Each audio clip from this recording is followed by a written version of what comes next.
Welcome back to The Alternative Option, a Liberty Academy podcast. I'm Zach Osborne. This is a show where we sit down with students at Liberty Academy to hear their stories, their challenges, and how they've grown along the way. Today, we're talking with someone who makes Liberty Academy a better place, Ruby. To help me introduce Ruby, here's what Mr. Schmieder had to say. Ruby is a hard worker, pays attention to detail, and brings passion to everything she does. Most days, you find her in the sewing room or in the wood shop, which really speaks to the variety of things she's involved in. She's someone who makes Liberty Academy a better place. Thanks, Mr. Schmieder. Let's ride.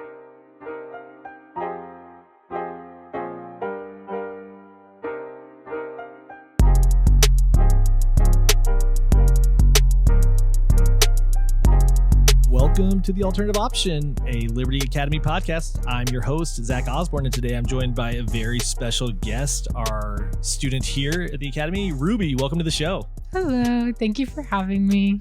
Thank you for being willing to come on here and talk about what you do here. It's always kind of fun for you to introduce yourself. So if you could say your name, your grade, and maybe just some of the things you like to do here at school. Alrighty. Well, my name is Ruby. I am 19 and I started Liberty Academy my sophomore year, second semester. And I am now a senior this year, graduating in May. And some of the things that I spend my time doing at Liberty Academy is I spend a lot of my time in the wood shop and a lot of my time sewing in the sewing room. This burst, we call them bursts here. They're kind of like quarters. What are some of the projects you're working on this burst or things you're excited about? Some of the things that I'm excited about that I'm going to be working on is I'm supposed to be making a t-shirt quilt for my mom and stepdad out of my grandparents, their parents' t-shirts. And then I'm also building a vanity for my best friend, Gabby, to improve my woodshop skills because I've built one once before, but my goal is to just improve my skills and what I used from my last one to make this one better. So you're making the vanity here and Gabby's a student here. You're going to give that to Gabby and she's going to take it home and put it in her room, hopefully? Yes. That's the goal. Is there anything new you're trying to learn or any other skills or exciting things you've been thinking about here that's been something you wanted to do? Not too much. For a minute, I spent some time going down to LMS and I really did enjoy doing that because it was helping me realize what I wanted to do in my future because I was thinking about being a teacher. But then that helped me realize that it's not really something that I wanted to do. Like, yes, I enjoy going down there and working with the students, but then I was like, it's not really for me. So then this burst, I had to cut that off instead of continue going down there because if it wasn't benefiting me in the ways that I wanted it to, I really didn't see the purpose of continuing to go. Yeah. And I feel like that's one of the good things about experiences like that is, hey, here's the thing I want to do. I'm going to try it. And then, I really like it. I want to keep going. Or, I don't like this. And I want to find something else. Yeah. Let's talk about your journey to Liberty Academy when you first started here. What did you think Liberty Academy was like before you came here? What did you know about Liberty Academy? Well, before I started at the Liberty Academy, I had two other sisters that attended this school and graduated from it. So I kind of had a little bit of an understanding that it took people in that were struggling or like behind in classes. But then what I heard from my peers at the high school, everybody told me it was like, oh, like it's for the bad kids. Like you only go there if you're in trouble. But then for my sisters and my mom, I had the understanding that if I went there, it'd help me educationally. And like, it was more for like my IEP to help me understand things that I was struggling with or like I couldn't keep up with at the high school. Was there anything that surprised you at first or things that felt different when you got here? Definitely the environment. Walking in, everybody was doing their own thing and very free. But then at the high school, you would have never saw that or never expected that. So that really caught me off guard. I was like, oh, well, it was overwhelming in a way because you first walk in and you're like, they all know what they're doing, but at the same time, nobody's doing the same thing. So you're like, what am I going to do with my time when I get here? So it's like, oh. Why did you come to the Academy? What led to you ending up needing to come here or choosing to come here, I should say?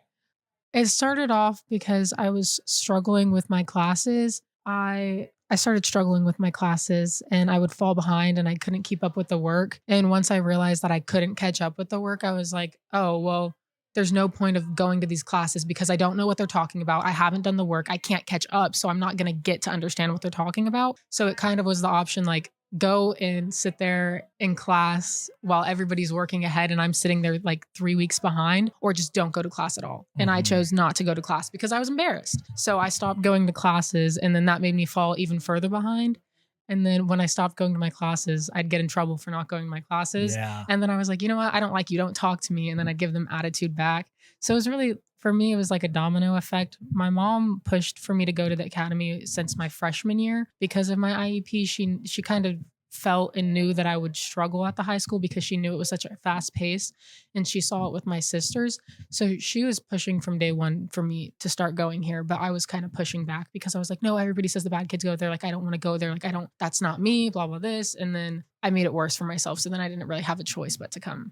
What helped you feel comfortable at the academy when you first got here? When I first started at the academy, I would say I had one friend that started here. Her name was Ria. She was here when I started, and that helped me become comfortable. But she, as soon as like through my walkthrough, I knew Ria already went here, but she saw me in my walkthrough and she came right up to me and started talking to me. And she's like, "We're going to be friends." And I was like, okay. And so then she just kind of took me and ran with me. So her and Ria really helped me ease in. That's nice. Yeah, to have a friend is those first friends are so important here to kind of help you know what to do and have an idea of what's going on. How is your relationship with teachers and staff here? The relationships are extremely different. For at the high school, I never felt as if I could go to a teacher and ask for help, or if I was struggling, I'd have a really hard time being like, hey, like, I can't do this right now. Like, I'm really overwhelmed. I just need I need a few moments and then I'll come back to it. But like, or trying to communicate what I need help with. It was really hard to do that at the high school because there's so many students. It's hard for the teachers to I don't blame the teachers entirely, because I understand there's so many kids. It's hard to dedicate your time to a student that's specifically falling behind.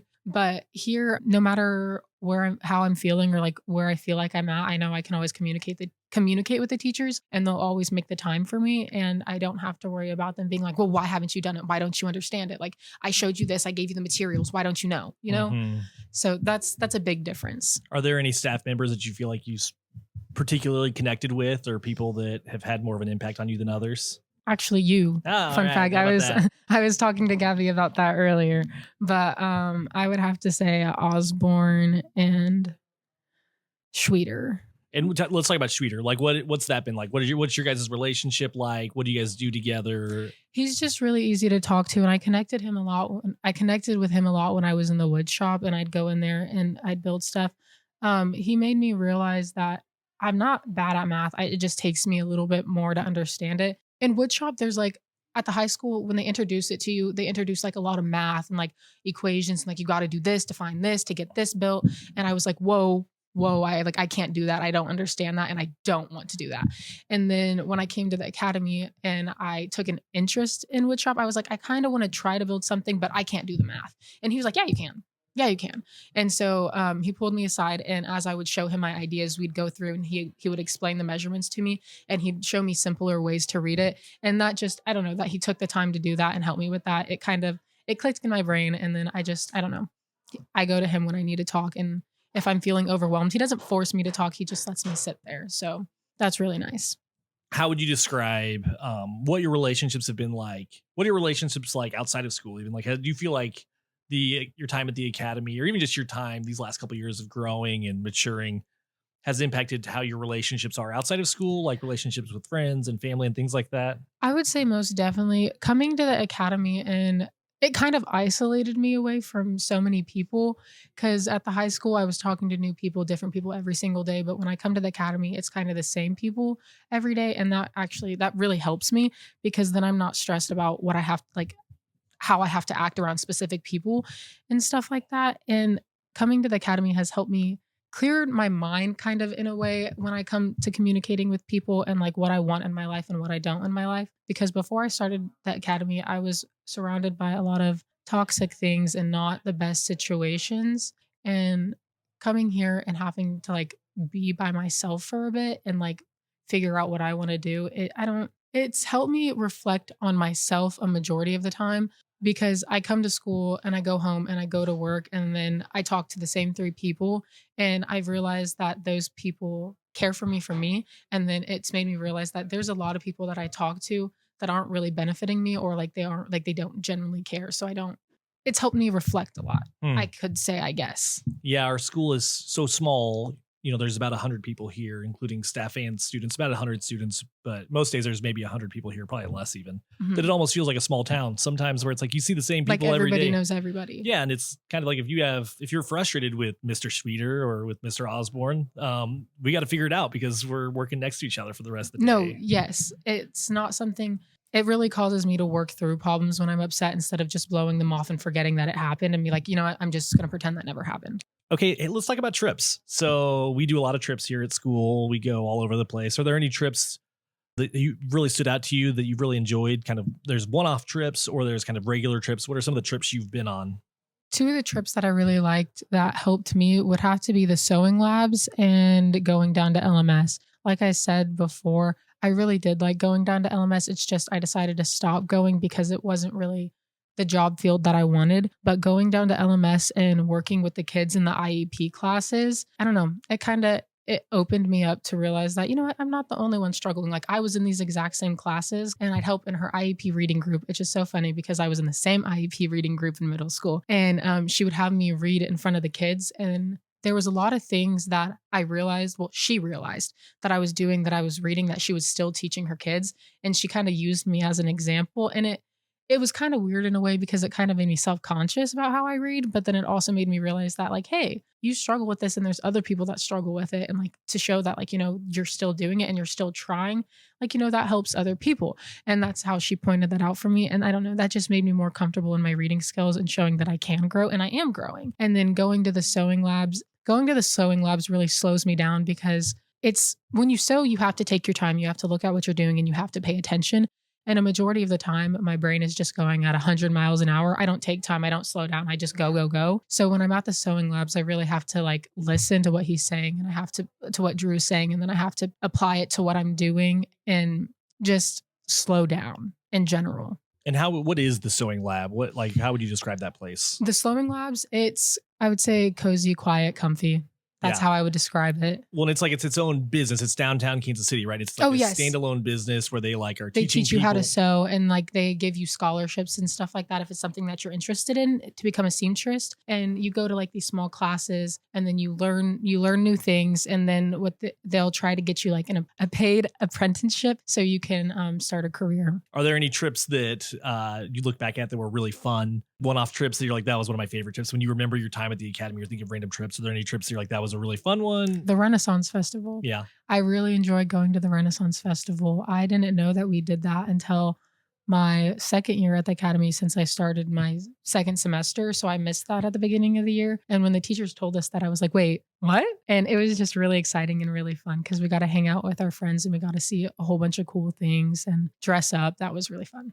So when you look back at your time here and all of the bursts you've been here and all the things you've done, what are some things you're proud of or some achievements or skills you've gained? What I'm most proud of would have to be my personal growth. Even though sometimes I feel like I haven't grown at all and I'm still the same person that I was when I came here, I look back at when I did start and it's kind of like, whoa, I did change a lot and I did put the work in and I did put the effort in. So I'm really grateful for everything here at the academy and especially all the teachers. And what do you attribute that growth to? Like, where do you think that came from?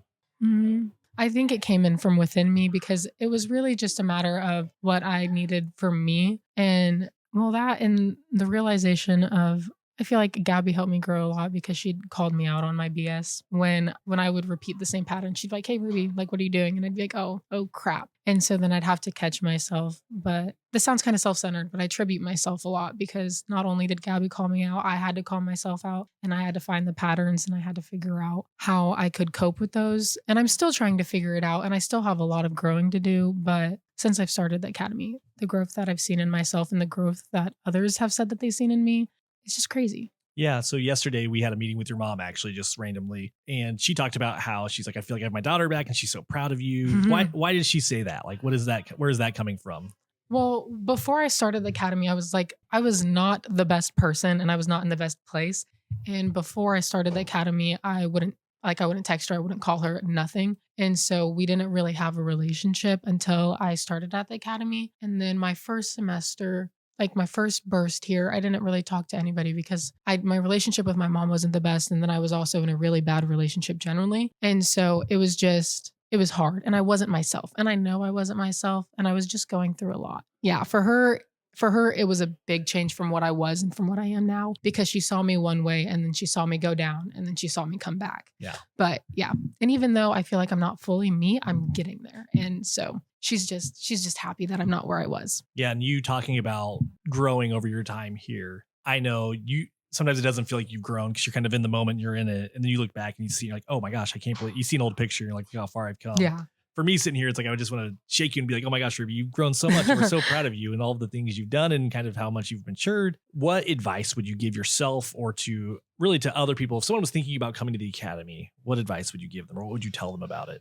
I would say, I know it sounds scary and people make it out to sound like, oh, it's for a place for like bad kids and stuff like that, but it's not. I would say try it, do it. I think you'll love it. Being at the academy it's more than just like a school. It's more of a community. And even though like you might not click with everybody, nobody's going to be mean for the majority and everybody's kind of supports each other the most here. So like you said, it's like a small town where everybody knows everybody. Everybody supports one another. So you're a senior, which is crazy to think about. Oh yeah. What's next? What do you have planned for after high school? Do you know yet what you want to do? I know it's a big question and that's kind of a scary thing. It can be even triggering sometimes, but what do you think is next for you? Well, my goal is to go through Great Jobs KC and become a CNA. And then what do you hope for yourself in 10 years? What do you want Ruby to be doing? What do you want life to look like? I just want to be content and I want to have my own space. And that's all really. Where do you think you'll be? Do you think you'll be here? Do you think you'll be living in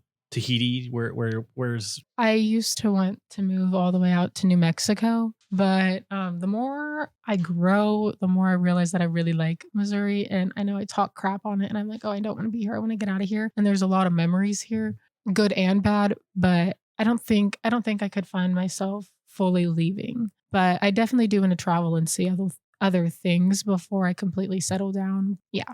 Right on. All right. Well, I guess we'll kind of wrap up. Do you have any other closing thoughts or anything else you want to say about the academy? You know, this podcast is often for maybe people who don't know what this place is like and so may have some misconceptions or just don't even know what our school's about. Is there anything you would want to tell them about what you think about going to school here and what it's like for you? All I would say is that the academy is a great place. The people here are great and the teachers are some of the most supportive people that you'll ever find, in all honesty. And it really does help you find yourself as a person and make you feel like you belong. Other than that, that's all. Awesome. Well, thank you so much for coming on. Of course. And with that, we'll go ahead and sign off. So thanks, Ruby. What do you have planned for the rest of the day? Well, I spent my morning coloring and clearing my head, but I was going to go and work and try to organize my squares for my quilt, but I don't like any of the colors of the squares and they're irritating me. So I might have to find some new ones. All right. Well, thank you so much. Thank you for having me. And I hope you have a great rest of the day. All right. Thanks, Ruby. Of course. Thank you, Ruby, for sharing your story, experiences, and the passion you bring to everything you do. Thank you, CT, another student, for creating all of our music. Thank you, Rick Rubin. If you enjoyed this episode, please be sure to follow and share it with someone who might connect with Ruby's story. Like or subscribe and help us spread these stories. Thanks for listening, and remember, there's always a different path.